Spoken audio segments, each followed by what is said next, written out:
오늘날의 유명한 그런 뛰어난 재성들은 재물을 하는 것이 아니고 사람을 인사하는 것입니다. 일 잘하는 거, 이건 필요죠. 자기 몫을 감당하고, 일 잘하는 건 기본이죠. 근데 문제는 일만 할 줄 알아야지. 같이 어울려서 교제하고, 사귀고, 좋은 팀이 되고, 것이 되고, 동목자가 일만 하지 전혀 관계를 맺지 못하는 사람이 있습니다. 어떤 사람은 일은 잘하는데 회사에 가서 사람과의 관계를 잘 맺지 못해서 아주 힘들어하는 사람이 있어요. 일이 힘든 게 아니고 사람하고 지내는 게 너무 힘들어요. 그런 사람들도 볼 수 있습니다. 그렇기 때문에 우리가 살면서 하나님 앞에서 우리가 이 공동도 이것만 기억이 아니고 자녀들도 생명이 기억이죠. 하나님이 복을 주실 때도 하나님은 사람을 통해서 복을 주시고 그러니까 사람과의 관계를 잘 맺고 좋은 관계를 맺을 줄 알아야 됩니다. 잘못하면 만나는 다른 사람마다 적이 돼요. 그러면 세상을 탓하고 남을 탓할 게 아니라 우리 자신을 돌아보고 같이 공통점을 만들고 교제해야 돼요. 그래서 좋은 관계를 맺으면 삶이 풍요해지고 풍성해져요. 사랑하는 청년들이 이제 결혼 6년기가 돼서 서로 애인을 만나게 되면 삶이 달라져요. 얼굴도 빛이 활기도 넘치고 남자들은 머리를 빗으면서 휘파르거든요.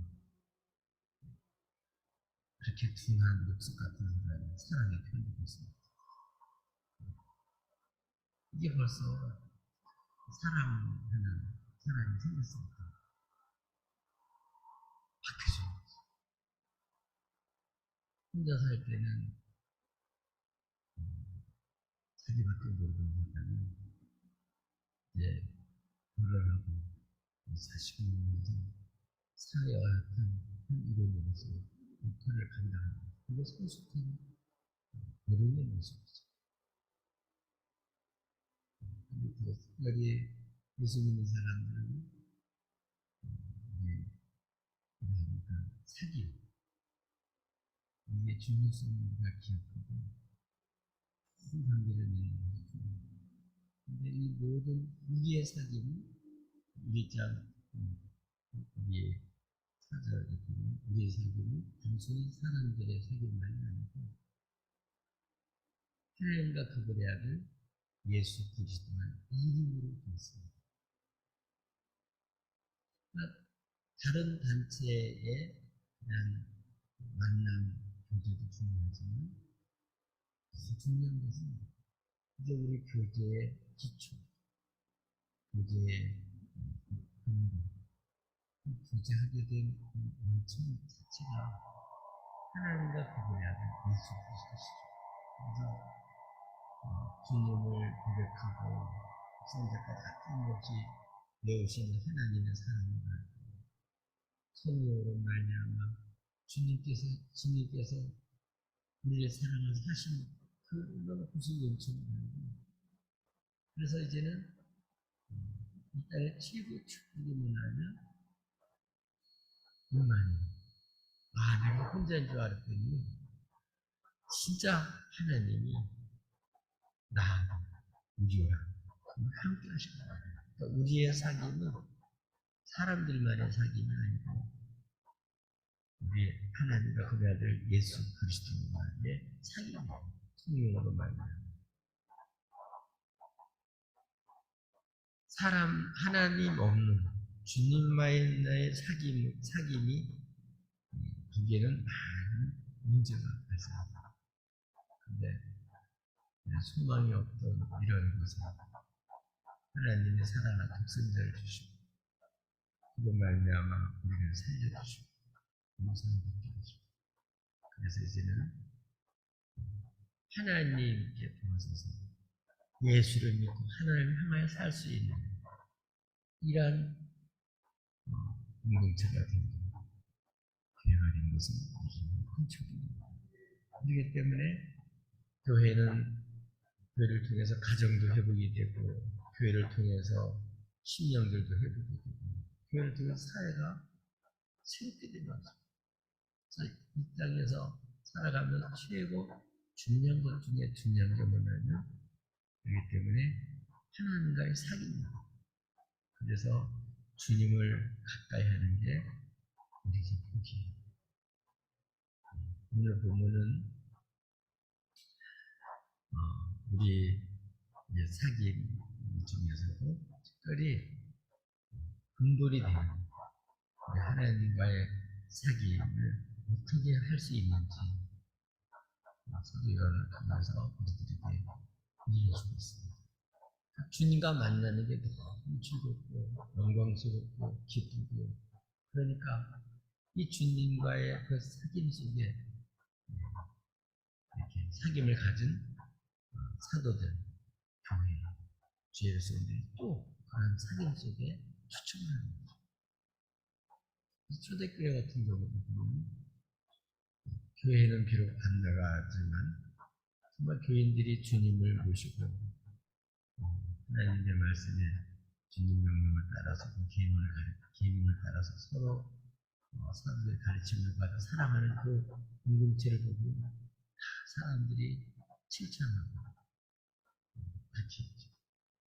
우리 교회도 이전에 어떤 분이 병원에 사고로 입원을 했었는데 우리 교인들이 줄을 짜가지고 그냥 거의 그냥 며칠에 한 번씩 계속 방문을 하고 그렇게 했는데 병원인 사람들이 야 진짜 교회 다니까 좋구나.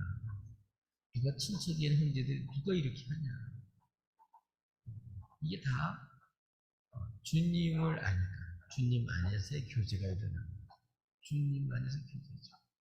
그 정말 이 사랑 하나님 없는 그 사람들만의 교제는 확실히 한계가 있습니다. 주님과의 사귐 속에 있는 이 공동체, 주님과의 사귐 속에 있는 그러한 관계를 맺고 사는 것은 이게 얼마나 사는데도 큰 힘이 되고 축복이 된지 우리 결혼식이든지 장례식이든지 보면 지금은 이제 혼자들 살잖아요. 애들 하나 아닌 둘이니까 둘밖에 안 나니까. 근데 교회 다니는 사람은 달라요. 교회 다니는 사람은 장례식도 결혼식도 이런 공동체가 없는 회사 사람들은 물론 있긴 하죠. 그러나 정말 이렇게 주님 안에서 사귐이 얼마나 큰 축복입니까. 근데 오늘은 어떻게 이 주님과 하나님과 이런 사귐을 지도를 할 수 있을까? 그것을 말씀해 주셨습니다. 올해는 뭐 하자고요? 이제 우리 일만 하지 말고 주님과 이렇게 해줍니다. 교제가 일어나길 바랍니다. 사귐이 있길 바랍니다. 주님이 제자들을 사도들을 부르신 첫 번째 이유 중에 하나가 우리 주님과 함께하는 거예요. 사역보다 더 중요한 것은 주님과 교제하는 겁니다. 하나님과 그분의 아들을 알고 교제를 하고 그렇게 살아가는 게 그게 영생의 영생입니다.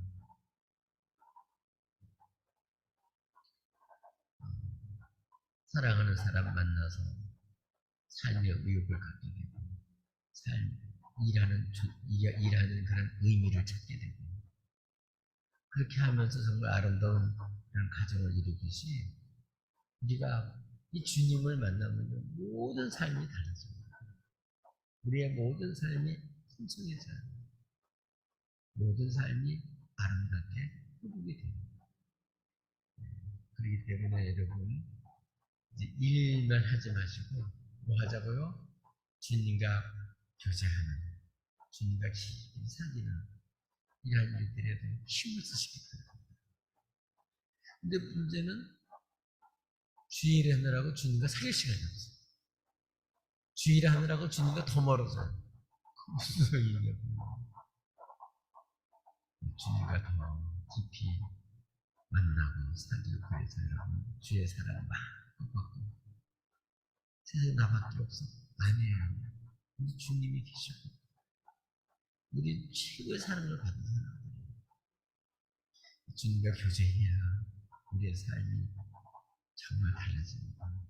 우리의 삶이 영광스럽고 살 이유도 생기고 내가 무엇 때문에 사는지 다 알게 되고 살아갈 힘이 생깁니다.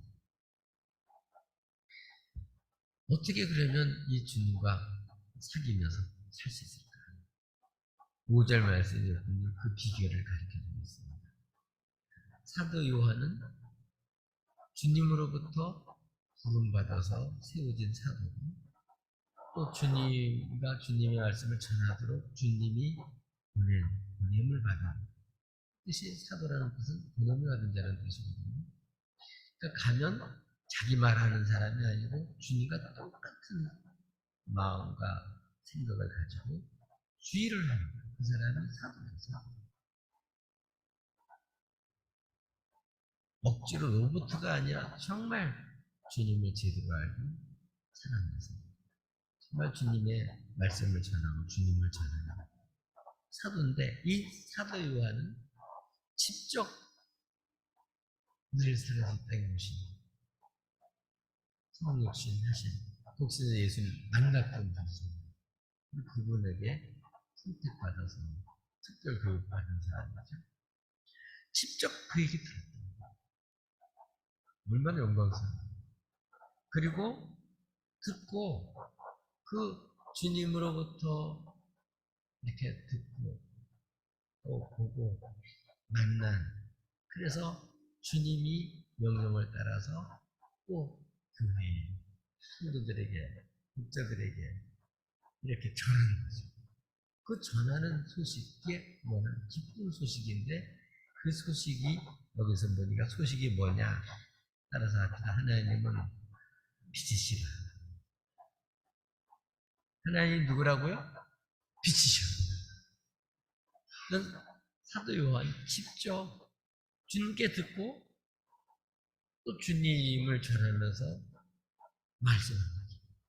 여기서 중요한 것은 하나님은 빛이시기 때문에 뭐가 없다고요? 죽음도 어둠이 없으시다. 인간적인 사람, 사회에서의 사람, 하나님 없는 사람들의 사랑은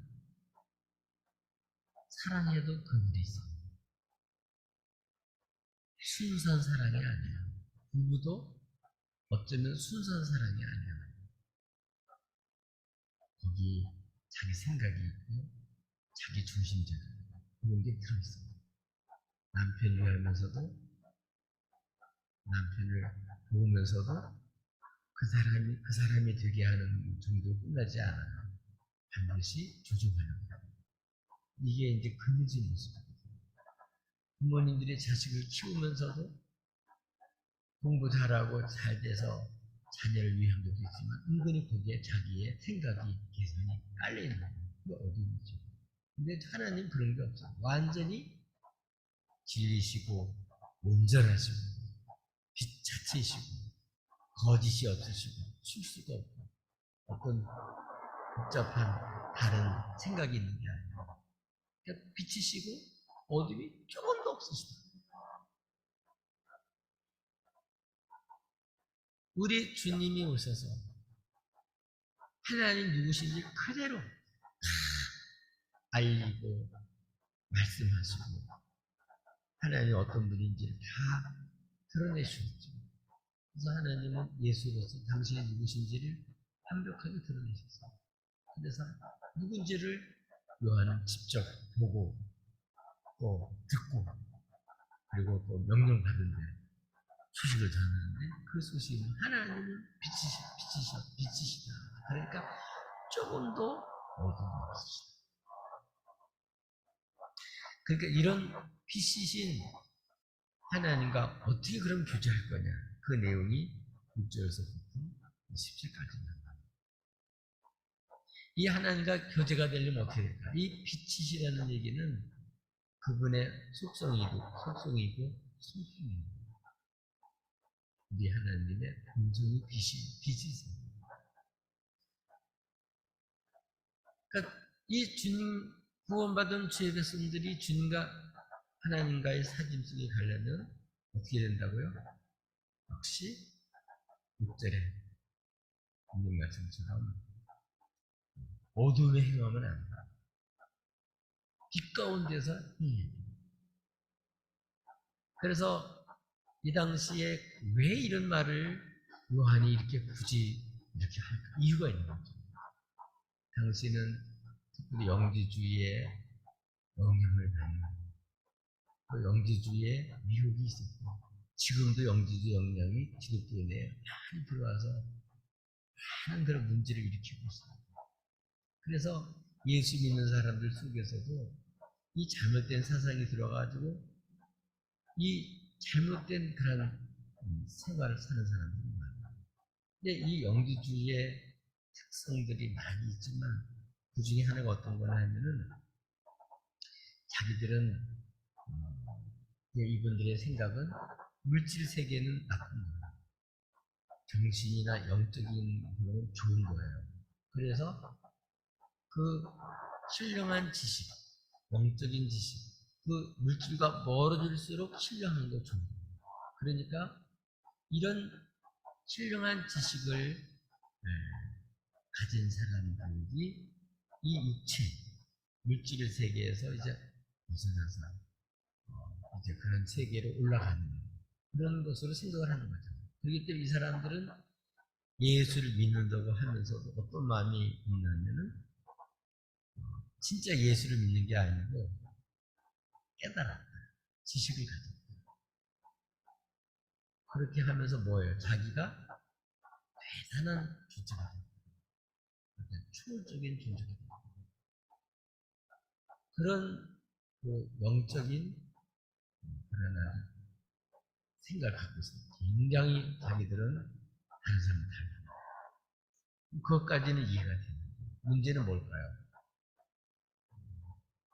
그런 존재이기 때문에 이 육체를 가지고 이 생에서 일어나는 일은 아무 문제 없습니다. 하나님만 위해서 살 거예요.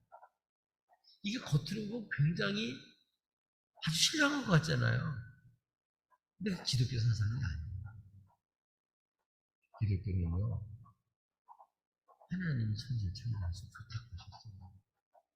우리 몸을 주님께서 다 직접 만져주셔서 생기를 불어주시고, 한 형상대로 생기를 불어 생명이 되게 하셨어요. 이 사람은 얼마나 귀히 여기는데, 그리고 주님은 우리들이 이 입을 만드시고, 다 먹을 거 있을 거 다 하시고, 그걸 다 준비해 주신 분이 하나님이세요. 그래서 우리의 욕구를 가지고 살아가는데, 그 욕구도 주신 분이 다 하나님이세요. 짐승들도 다 본능을 주셔서 이렇게 살아가게끔 그렇게 다 만들어 놓으셨어요. 그래서 군뱅이도 다 살아갈 수 있도록 그렇게 자상하고 그렇게 사랑이 많고 지혜가 있는 분이 우리 하나님이세요. 근데 이 영지주의자들은 이런 거는 다 타부시하는 거예요. 금기시하는 거예요. 아주 그냥 몹쓸 거로 생각해요. 악한 거로 생각해요.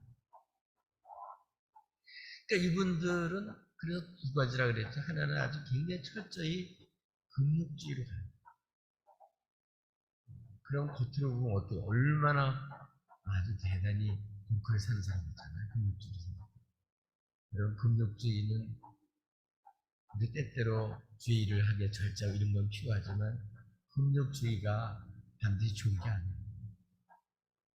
또 한 부류는 이 영적으로 살면 되지. 우리는 신령한 존재가 바뀌어졌기 때문에 그래서 우리는 의인들이 됐기 때문에 구원받았기 때문에 죄하고 나하고 상관이 없어요. 아주 훌륭한 존재로 바뀌었다. 죄가 없다고 그래요. 생각합니다. 그러니까 죄는 관계없다. 그건 이미 다 해결됐다. 그러니까 관계없다. 그러면서 뭐에 산다고 오늘 성경 말씀에 보니까 6절 이게 제일 중요한 문제인데요.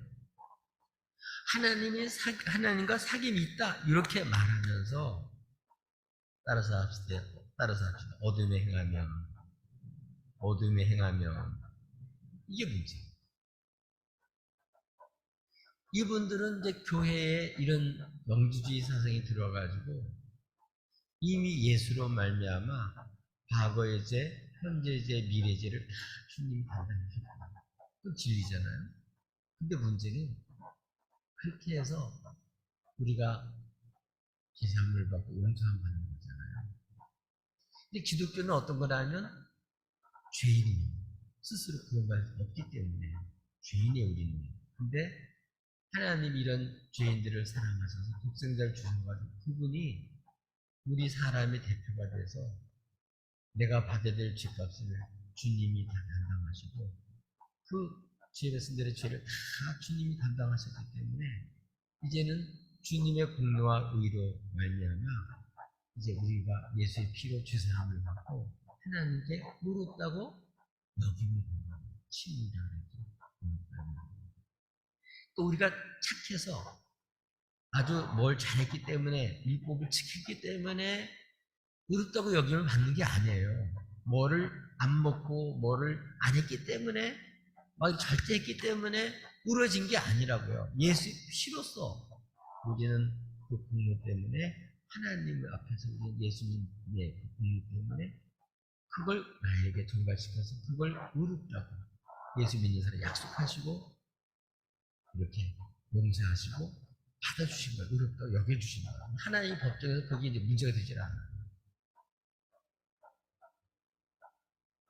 근데 문제는 뭐가, 기독교하고 영지주의 차이는 어디서 문제가 날까요?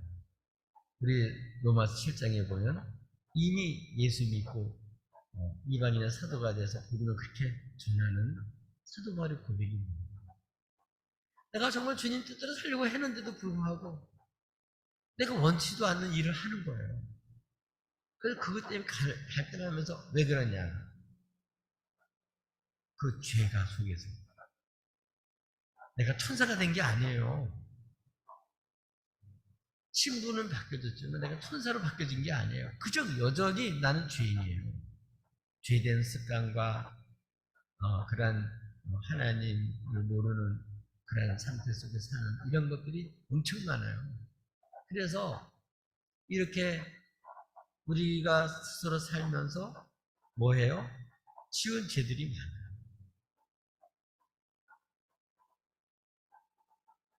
이걸 인정하셔야 돼요. 내가 의로워서 의로워진 게 아니고 예수의 피 때문에 지상한 것, 그것도 여김을 받은 것 뿐이에요. 그냥 천사가 돼가지고 갑자기 막 그렇게 된 게 아니라 예수 믿는데도 그래서 마음속에는 뭐가 생겨요? 성령의 소욕대로 정말 진리를 따라서 하나님 말씀대로 살고 싶은 옛날에는 없었는데 그런 욕구가 생기는 거예요. 그리고 아직도 내 속에는 이제 육체를 따라서 욕심을 부리면서 적당한 욕심이 아니라 그걸 지나쳐서 죄의 성을 가지고 있는 이러한 것을 가지고 사는 죄가 있다는 거예요. 이 둘이 갈등하는 거예요. 이미 예수를 믿어서 이미 죄의 백성이 됐고 의롭게 됐으나 주님 재림하실 때까지, 그래서 우리가 영화로운 몸으로 완전히 죄짓지 않는 몸으로 바뀌어질 때까지 이 죄와 싸우는 거예요. 죄와 나의 욕심과 원수의 충동들과 이걸 싸움해서 가는 거지 내가 완전히 지금 죄짓지 않는 몸으로 바뀌어진 게 아니에요. 이걸 싸워가야 돼요. 이미 구원받았으나 그걸 이뤄가야 될 그러한 입장에 있는 것이 우리들의 입장이에요. 이제 주님 오실 때에는 우리들이 죄짓지 않는 완벽한 영화로운 몸을 주님으로 말며 이렇게 변화돼요. 그때는 완벽한 죄짓지 않는 몸을 가지죠. 이 땅에 있는 동안 이렇게 죄와 그리고 우리 주님의 백성이 되기 때문에 진리. 이게 지금 싸움을 하는 거예요. 근데 영지주의하고 이게 기독교예요. 근데 영지주의는 그게 아니고 이 싸우는 이거는 없어요. 이미 자기가 신분이 바뀌어졌기 때문에 자기 이미 구원받다고 생각을 하고요. 구원파 같은 경우가 대체적으로 이 영지주의 영향을 받은 사람들인데 이미 예수의 피로 재산 받았기 때문에 지금 죄 짓는 게 문제가 아닙니다. 또 저도 괜찮거든요. 이 당시도 그랬죠. 기독교 사상 같은데 그 주님의 그 십자가의 공로를 잘 믿는 것 같은 이게 기독교 사상이 아니라니까 그 이단 사상이지. 그래서 이런 사람들은 굉장히 금욕주의를 가고 하나님을 위하는 것 같은데 그거는 인본주의예요. 그건 신본주의가 아니에요. 근데 많은 기독교인들은 거기에 해가지고 그렇게 사는 사람 보고 그렇게 살아가는 걸 보면서 그냥 흉내를 내는 거죠. 어디서 꿈이에요. 기독교는요 영과 마음과 정신이 다 하나가 돼서 질서 있게 그렇게 하는 거지. 이렇게 막 이렇게 천사가 된 게 아니에요. 우리가 이 실체를 인정해야 돼요. 근데 이 사람들은 그렇게 생각하니까 그리스도와 사귀다. 자기는 아주 신령한 단계에 있고 굉장히 영적인 존재이기 때문에 뭐라고요? 이제는 죄하고 상관없는 그런 몸으로 바뀌어졌기 때문에 그렇게 해서 도덕 관계없이 막 살든지 이 사람은 그런 존재로 바뀌었다고 금욕주로 가는 이렇게 사는 거예요. 그러니까 주님은 오늘 이 요한을 통해서 가르쳐 주는 게 하나님과 사귐이 있다고 하고 따라서 합시다. 어둠에 행하면 여러분 예수를 믿고 구원받은 사람들은 예수를 믿는 사람들은 축제로부터 이끌림을 받는 사람들은 무엇과 똑같습니다. 아프면 여러분 어디 가요? 병원에 가시죠. 굉장히 걸렸으면 어떻게 해야 돼요? 병원 가셔야 돼요. 수술 받으셔야 돼요. 그것처럼 이미 예수 믿고 구원 받았으나 또 죄짓죠. 그럼 어떻게 될까요? 축제 나가야죠. 기쁨으로 나가야죠. 우리에겐 주님 계십니까? 물론 이 죄에 대해서는 상황만 가지고 하지만 이걸 해결해 주시는 주님이니까 예수의 피근이 의지해서 우리 주님의 복음을 양심이 되는 거죠. 그때 뭐 해볼까 하냐면 하나님께 나가요. 그러니까 중심이 어떤 거냐면 빛을 줘요. 섭송 주님을 줘요. 진리를 줘요. 베드로처럼 무너질 수도 있어요. 좀 상하게 울릴 수도 있어요. 좀 실수하고 잘못할 수도 있어요. 그러나 중심은 어때요? 주님께 가 있어요. 진짜 예수를 믿고 하나님께 가 있다고. 근데 어둠에 행하는 사람은 자기는 구원받았다고 하면서 이 어둠을 돌아서야 되는데 안 돌아서요. 이 어둠 가운데 계속 있는 거예요. 어둠을 더 좋아해요. 진짜 빛인 주님께 안 나와요. 그걸 자꾸 죄요. 다 숨기고 부정하고 아주 죄요. 하나도 안 지은 사람처럼 가정을 해요. 이거는 꾸미는 거지 실체가 그렇지 않다고요. 우리 사람 자체가 그렇게 되어 있지 않다고요. 근데 그렇게 꾸미는 거예요. 근데 겉으로 굉장히 하나님을 잘 섬기는 아주 영적으로 대단한 단계에 가 있는 사람처럼 생각합니다. 그리고 우린 주님 없으면 아무것도 아니에요. 우리 주님으로 용서함 받은 사람들이지 우리 천사가 아니에요. 예수 믿는 사람도 화내고요. 예수 믿는 사람도 뭐 때또 도둑질하는 놈도 있고 별 사람들 다 있어요. 천사가 아니라고요. 그걸 알기 때문에 이제 우리는 주님 그렇다고 해서 어둠을 좋아하는 건 아니잖아. 그거 싫어해요. 그래서 고민해요. 그것 때문에 마음 아파하면서 주님 뜻대로 살고 싶은데 넘어지는 것을 안타까이 여기고 그럴수록 주님 앞에 나 힘으로 안 되는 걸 아니까 주님께 나가는 거예요. 그래서 주님께 이제 나중에 나오지만 여기서 말하는 거는 좋아하는 게 어디가 있냐. 이미 구원 진짜 받은 사람들은 소속이 죽기로 가 있기 때문에 좀 넘어지고 자빠지는 건 있을 수 있어도 중심은 하나님께 돼 있어요. 그들이 살고 싶어요. 그래서 싸움을 하는 거예요, 계속해서. 넘어질 때도 있지만, 싸움을 하는 거죠. 근데 이 구원받았다고 장담을 하는 이 사람들은 어떻게 생각해요? 어둠에 그냥 있어요. 거기에 그냥 괜찮다. 거기에 대한 문제의식을 못 갖고 있어요. 어둠에 행하는 사람. 이런 사람은 따라서 없이 거짓말을 하고 진리를 행하지 아니하는 사람이다. 거짓말하는 사람, 거짓말. 꾸미는 거예요, 꾸미는 거. 그 거짓이에요. 그 속에 진리가 없어요. 그 사람은. 실제로는 주님과는 아무런 관계가 없는 사람. 하나님 빛이신데, 여기 낮과 밤 여기 그게 아니에요, 여기서는. 이 사람들 자체는 하나님과 사귄다고 하면서도 어둠을 더 좋아해. 거기서 벗어날 생각마저 안 해. 그 어둠 가운데 있는 문제의식 자체도 없어. 이 사람은 하나님께 속된 사람이죠. 거짓말자예요. 그 사람은 어둠이 속한 사람. 아직 구원받은 사람 아니에요. 이 사람 속에는 진리가 없어요. 성경 말씀을 가지고 아무리 창세기부터 요한계시를 꿰도 이 사람은 진리가 그 속에 없는 사람이에요. 여기서 말하는 건 뭐예요? 이렇게 어둠에 행하면서 나는 하나님과 깊은 교제를 하고 있고 사귀고 있다는 이거는 완전히 구원받은 사람 아니라는 거예요. 그러면 하나님과 사귐 속에서 살아가는 사람은 어떠냐? 7절에 한번 보니까 우리 주님이 빛 가운데 사셨죠. 완전히 하나님 그대로를 드러내시고 하나님 말씀대로 복종하시고 진리 그 자체시고 말씀하시면 그대로 사셨고 빛 가운데 이렇게 사신 것처럼 우리 이런 빛 대신 주님, 빛 대신 하나님과 교제하려면 우리도 빛 가운데 생각합니다.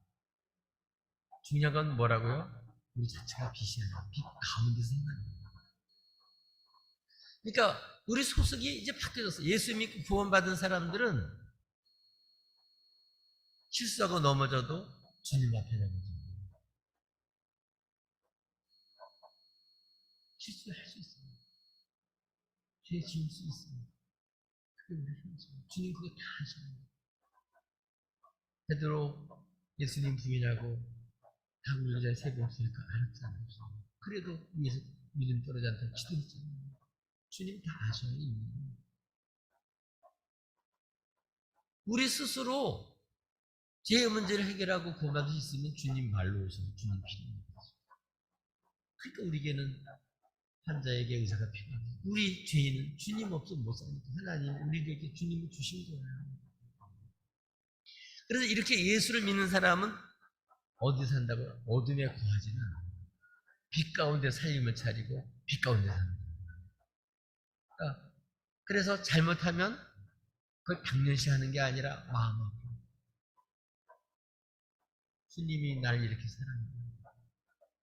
주님 나를 이렇게 놀려 놀라운 힘을 갖고 계십니다. 주님 그걸 할 수 있는 능력도 있으십니다. 아니 놀라운 계획도 있는데 내가 하나님이 약속도 했는데 내가 어리석게 욕심을 따라서 세상을 쫓아서 잘못된 처신을 해가지고 그 마음 아파하는 상한 마음을 가지고 나가도 주님 앞에서 하나님께 나가는 거예요. 근데 이 어둠 가운데 하는 사람은 주님께 안 나가요. 이미 구원받아 딱 아주 폼만 잡고 있지 주님께 안 나가요. 이게 다예요. 그래서 이런 사람은 상한 마음을 가지고 자기 연약함을 알기 때문에 주님 없으면 또 그렇게 넘어질 수밖에 없는 자기 처지를 알기 때문에 이런 사람 빛 가운데 행하는 사람.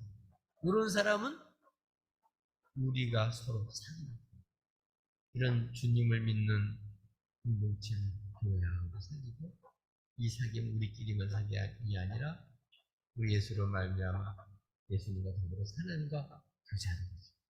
예수를 믿고 하나님 앞에서 빛 대신 하나님을 향해서 살아가는 거예요. 하나님께 가 있는 거예요. 정말 중심은 하나님을 사랑해요. 이 가짜 신한테 안 가 있어요. 정말 주님을 알아요. 마치 갓난 아기가 자기 엄마 주소도 모르고 어디 학교 나오는지도 모르고 이름도 모를 수도 있어요. 근데 자기 엄마는 예수님 구원받은 사람 성경처럼 하나님 다 모르는, 그러나 나를 죄에서 구원하신 주님이십니다. 나를 책임질 수 있는 분입니다. 그러니까 본능적으로 주님을 의지하고 주님께 나가는 거예요.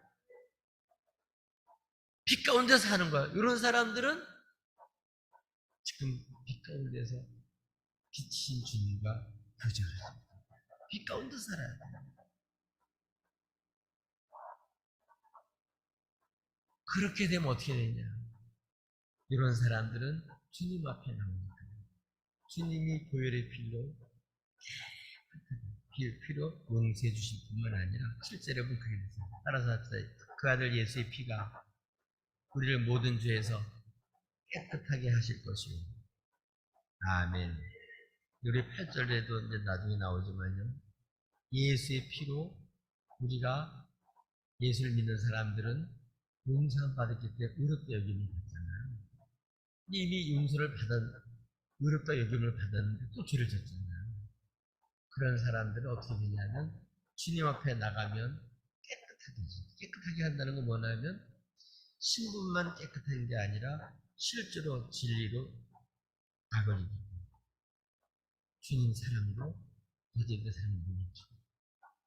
그 중심에서 이제 주님과 같이 점점 성화, 겉으로까지 실제로 삶 속에서 실제로 이 죄악과 싸울 수 있는 능력이 생깁니다. 점점 바뀌어져요. 애들이 커가면서 엄마 아빠의 모습이 점점 드러나듯이 진짜 죄의 것이 같아요. 점점 이런 여러 가지를 겪으면서 주님을 더 알아가면서 교제하면서 더욱 주님 사랑을 알고 주님의 깊이와 사랑의 깊이와 높이와 넓이를 알고 주님을 더 의지하면서 실수했어도 더 의지해서 더 주님께 가까이 가는 거예요. 그래서 깨끗하게 된다는 것은 하나님이 회복시켜줍니다. 원래 하나님이 존귀하게 만든 그 모습들, 그 관계를 하나님 다 이렇게 깨끗하게 회복시켜줍니다. 성화시켜줍니다. 점점. 그래서 이 성화는 구원받은 사람이 평생토록 주님 오실 때까지 장성한 그리스도의 장성한 분량이 이르기까지 계속 변해야 되는데 이게 사귐 속에서 주님으로 됩니다. 그러니까 이미 예수를 믿고 죄사함 받은 사람은 신분은 바뀌어졌는데 그러나 죄 가운데 살면 이 주님과 교제가 잘 이루어지지 않기 때문에 그 다음에 해야 될 문제가 8절에 나와요. 7절에 보면 죄에서 깨끗하게 사함을 받는다 그랬죠. 이제 8절, 9절에 이제 이런 게 나오는데요. 죄를 지었으면 어떻게 될까요? 이런 사람들은 죄를 지은 사람 8절에 보면 자백하게 됐어요. 하나님 뭐 잘못했으면 용서해 주세요. 이거는 죄를 모르는 거예요. 저는 죄송하지만 그런 기도는 하나만 하는 기도입니다. 정말 하나님의 말씀이 들어오게 되면 하나님 앞에 서게 되면 자기의 그 죄된 모습, 하나님을 대적하는 모습, 하나님 불신하는 모습, 하나님의 말씀에서 어긋난 하나님과 관계없이 살았던 이것이 전부 다 보입니다. 그래서 이런 죄를 주님 앞에 나올 때마다 하나님 나라에 갈 때까지 그렇게 됩니다. 그러니까 주님을 깊이 사귈수록 더 그걸 더 많이 알게 돼요. 그래서 죄가 옛날에는 막연하던 죄가 더 구체로 딱딱 찝혀요. 자기 무슨 짓, 뭘 잘못했는지를 더 정말 알아서 산 마음이 돼요. 그러니까 남이 지적해 주는 걸로 그 변명하는 게 아니라 정말 속에서부터 정말 탄식하며 성령께서 정말 우리들에게 말씀하시는 그 기도가 우리의 소원이 되고 우리의 기도가 되고 우리가 원하는 거예요. 진짜 죄와 싸워 이기기를 원하고 주님 뜻대로 살고 싶고 이 자백이 나 이렇게 자백에 나오는 사람들은 예수님이 우리 하나님은 믿으십니다. 약속하신 거 다 지켜. 누구도 예수 믿으면 멸망치 않고 영생을 주시라. 이걸 신실하게 지킬 수 있는 분이 하나님이시기 때문에 이 주님을 믿고 이렇게 자신의 죄를 낱낱이 구체적으로 자백하는 사람들은 그분은 믿으시고 그랬기 때문에 그 복음대로 예수 믿으면 소함받고 깨끗하게 해주신다고 그랬고 또 우리가 망하지 않게 해주신다고 영생을 주신다고 말씀하시는 이게 정말 그렇게 하셔서 우리를 죄를 사하시고 모든 불의에서 우리를 깨끗하게 해주셔요. 그러니까 주님과 사귈수록 우리가 그 어둠에 살던 그늘이 사라지고 상처가 회복이 되고 치유가 되고 정말 온전한 주님의 모습이 점점 드러나는 거예요. 그러니까 주님과 교제하는 것만큼 그만큼 빛된 삶을 사는 거죠. 주님과 교제하지 않는 것만큼 이제 좀 어둠에 있을 때 나의 모습이 나오는 거죠. 이거는 교제에 따라 다른 거예요. 그러니까 하나님이 능력이 모자란 게 아니고 하나님 나 사이에 이 죄의 문제 때문에 이걸 자백함으로써 거기서 벗어나서 교제가 이루어지면서 이제 회복이 되고 이 죄가 그냥 그대로 있으면 예를 들어서 부부싸움을 했다. 무슨 죄인지 모르고 서로 당신 때문에 이렇게 하고 있으면 교제가 안 돼요. 그걸 그 주님 앞에 나와서 여보 내가 정말 잘못해서 이렇게 이거는 주님께 고백하는 거예요. 그렇게 해서 이 죄를 자백하는 사람들은요 주님이 용서해 주실 뿐만 아니라 관계도 회복시켜 주셔요. 이 관계는 하나님과의 관계, 우리 자신과의 관계, 사람과의 관계, 이 모든 이 영적인 세계의 관계가 다 회복이 되고 믿고서 그걸 완전히 회복을 시켜주셔요. 깨끗게 한다는 거는 죄를 용서 받은 것뿐만 아니라 그 불의에서 잘못된 관계에서 우리를 바른 관계 회복을 시켜줘요. 실제 그렇기 때문에 주님과의 교제는 그냥 막연한 게 아니라 이건 실제로 우리의 삶에 정말 유익을 주고 우리의 삶을 완전히 천국 백성으로서의 그 영광과 풍미와 존귀를 이게 찾게 되는 거예요. 이 소금이 맛을 잃어버린 짓밟히듯이 주님과 교제가 멀어진 원수한테 짓밟히죠. 우스갯거리가 들어가죠. 그러나 주님과 깊이 교제하면 원수가 힘들죠. 그리고 세상에 나가서도 당당하죠. 자기 자신 앞에도 당당하죠.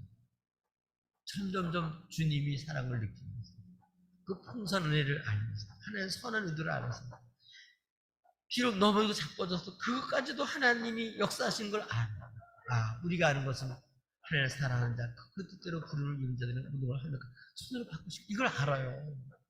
그런데 8절에 보면 이 잘못된 영지주의자들, 이단들은 어떠냐? 죄가 없다고 말하는 거예요. 죄를 짓고 있으면서도 죄에 대한 인식 자체가 없고 뭐가 잘못된지도 모르고 죄가 없다고 그러는 거예요. 그런 사람 뭐예요? 거짓말하는 뿐만 아니라 자기가 자기를 속이는 거예요. 자기도 속이고 사람도 속이고 그것뿐만 아니라 진리가 그 속에 없습니다. 진리가 없는 거예요. 이런 사람은 어떻게 되느냐? 죄가 없다고 말하는 사람들은 10절에 보니까 그리고 죄가 없다고 말할 뻔 자기 범죄하지 않았다. 신령한 존재로서 이런 사람은 하나님까지도 거짓말하는 자로 만드는 사람. 하나님 거짓말할 리가 없죠. 하나님 뭐라고 말씀하셨다고요? 모든 사람이 범하였어. 죄를 범하여서 하나님의 영광이 이루지 못합니다. 이게 하나님의 말씀. 이 땅에 있는 사람은 죄 안 지은 사람이 없고 주인이 아닌 사람이 없어요. 근데 죄를 범하지 않았다는 거예요, 자기는. 그렇게 자기는 아주 철저하게 살았다는 거죠. 근데 이 사람은 거짓말하는 자일 뿐만 아니라 스스로 속이는 자일 뿐만 아니라 진리가 없는 사람일 뿐만 아니라 하나님을 이 사람은 거짓말하는 자로 만드는 자고 그 말씀이 속에 있지 않다. 그러니까 하나님의 말씀을 받아들이고 아멘하고 그 말씀으로 회개하고 돌이키는 게 아니라 그 말씀을 배척합니다. 그래서 이 사람들은 뭐가 안 되는? 회개가 안 됩니다. 뉘우치긴 할 수 있지만 회개를 안 합니다. 근데 주의 백성들의 축복은 회개가 됩니다. 죄의 사함을 받았지만 그것으로 죄의 가림을 받고 주님이 더 큰 사랑으로 깨끗하게 되고 회복이 돼서 그래서 정말 죄 지었으나 용서 안 받고 행복한 자로 사는 거예요. 이게 하나님과 사귀는 사람들의 복이에요. 오늘 다시 한번 우리가 정말 예수 믿는 게 얼마나 축복인지 몰라요. 정말 우리가 이제는 더 이상 거짓말하지 말고 진짜 사람 앞에서 보이고하지 말고 체하지 말고 양심 마무리하려고 신앙생활 하지 말고 진짜 하나님 앞에서 정말 영광스러운 주님과 교제했던 이 사도를 통해서 쓰는 것도 하나님 빛이시다. 어둠이 조금도 없으신 분이시다. 우리 정말 어둠이 없는 주님의 빛 가운데서 교제 속에 살 때, 와, 하나님의 빛의 삶을 살 수 있고, 영광스러운 삶을 살 수 있어요. 이런 대표적인 사람 중에 한 사람이 아브라함은 하나님 보셔야죠. 아브라함만 아니에요. 주님 제자들에게도 친구입니다. 우리가 예수님 보고 친구 먹자고는 못하지만 주님이 우리를 부끄럽게 생각하지 않고 목숨까지 주시면 이렇게 사랑하시면서 하나님을 다 말씀하시고 진리를 다 말씀해 주면서 살 길을 가르쳐주고 그리고 우리 대신 죽으셔서 우리 구원하신 분이 있어요. 그분이 이 보시 진짜 벗은 그분이세요. 사람이 여러분 친구 없다고 외로워하지 마시고 앞일 캄캄하다고 여러분 두려워하지 마시고 여러분 정말 나는 살 가치가 없다고 여러분 자책하지 마시고 너무 사는 게 힘들다고 여러분 무력감 가지고 사지 마시고 진짜 우리를 능히 죄에서 구원하시고 깨끗게 해서 회복시켜서 영광스러운 하나님의 나라를 기업을 얻을 그런 인물로 세울 수 있는 능력이 있으신 진짜 친구 우리 이분이 우리 친구세요. 예수 이름 주님께서 하나님과 교제하면서 주의 벗으면서 여러분 그 영광을 누리고 사시기를 주님의 이름으로 축복합니다.